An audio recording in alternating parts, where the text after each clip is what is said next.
El primer domingo después de Pentecostés, la Iglesia celebra a la Santísima Trinidad, y para esta solemnidad nos invita a reflexionar en el texto de Mateo 28, 16 al 20, que dice así: En aquel tiempo los 11 discípulos se fueron a Galilea, al monte que Jesús les había indicado. Al verlo, ellos se postraron, pero algunos vacilaban. Acercándose a ellos, Jesús les dijo: Se me ha dado pleno poder en el cielo y en la tierra. Vayan y hagan discípulos a todos los pueblos, bautizándolos en el nombre del Padre, y del Hijo, y del Espíritu Santo, y enseñándoles a guardar todo lo que les he mandado. Y sepan que yo estoy con ustedes todos los días hasta el fin del mundo. Terminadas las celebraciones de la resurrección de Jesús, y luego de haber celebrado el regalo del Espíritu Santo en Pentecostés, la Iglesia retoma las celebraciones del tiempo ordinario. En el calendario de la Iglesia se llama tiempo ordinario a las 34 semanas que se encuentran entre los grandes momentos de celebración de la Iglesia, es decir, entre Navidad y Cuaresma, esto es enero y febrero, y entre Pascua y Adviento, es decir, entre mayo y noviembre. Pero en realidad este domingo ordinario no es tan ordinario, pues en él celebramos la solemnidad de la Trinidad. Al retomar las celebraciones dominicales del tiempo ordinario, lo primero que la Iglesia hace es invitarnos a celebrar a Dios, al único Dios verdadero. Lo normal es que celebremos algo de Él, pero raramente lo celebramos a Él. Por eso la celebración de hoy es particularmente bonita, pues en ella celebramos a Dios mismo, al autor de la vida. Y al celebrarlo, la Iglesia nos invita a llenarnos de gozo y de alegría, y a darnos cuenta en quién hemos confiado, en quién hemos puesto nuestras esperanzas. En esta celebración la Iglesia nos recuerda que al inicio y a la base de todo está Dios, que Él lo sustenta y lo mantiene todo, que Él es el primero de todos y lo primero de todo, y por Él debemos hacerlo todo. Esta celebración nos recuerda también que Dios lo contiene todo, o como diría Pablo en Hechos 17:28, en Él vivimos, nos movemos y existimos. Y Él ha de ser la única meta y el único objetivo de nuestras vidas. Sucede que nuestra fe en el Dios verdadero se apoya en la fe de Israel, y esa fe es la fe en la que se crió Jesús. Y dos cosas son de rescatar de la fe de Israel. Primero, para el pueblo judío solo hay un solo Dios, un único Dios. Y segundo, que este Dios ha de estar siempre primero y por encima de todo lo creado. Y en efecto, a diferencia de los pueblos que lo rodearon, como Grecia y Roma, Israel fue y es un pueblo totalmente monoteísta. Solo cree en un único Dios.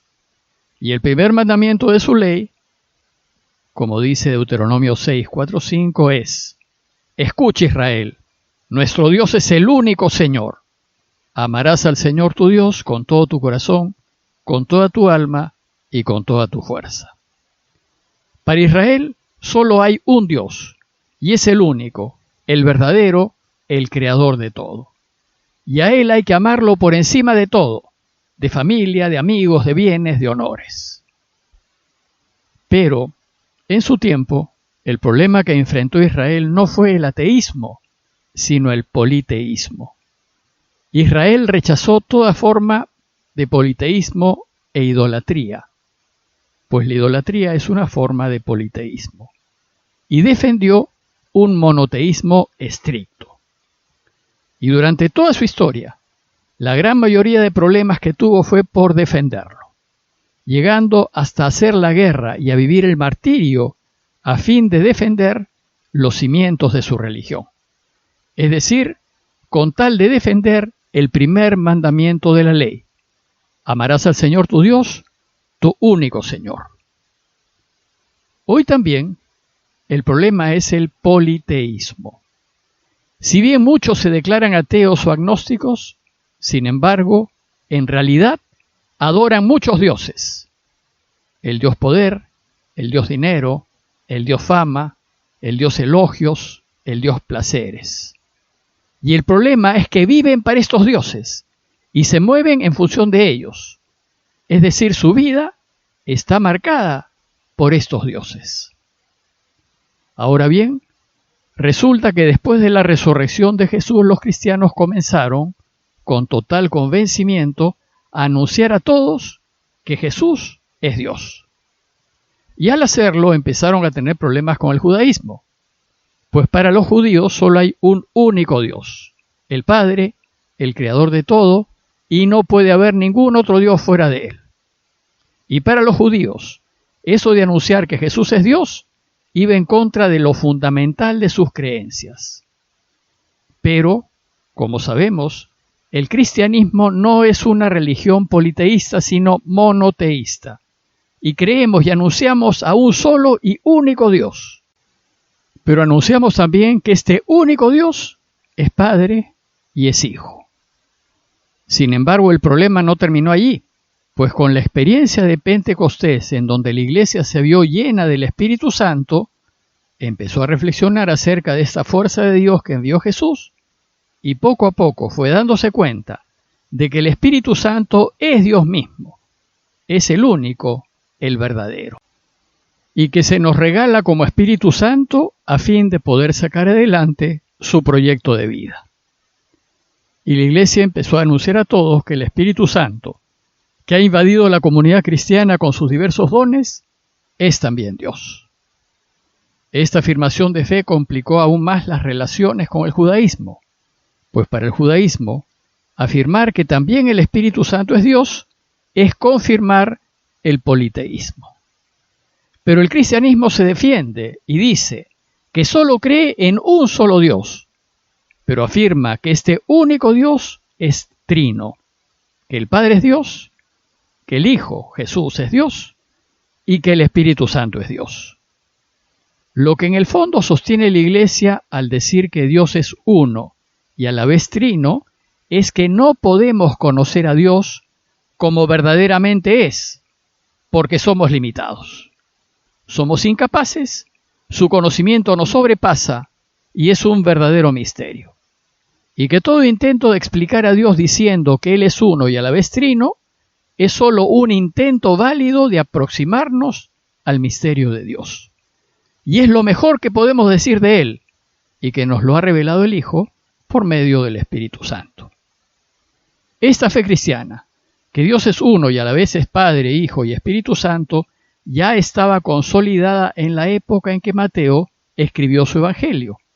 Pues en el texto que hemos leído Jesús dice: vayan y hagan discípulos de todos los pueblos, bautizándolos en el nombre del Padre, y del Hijo, y del Espíritu Santo.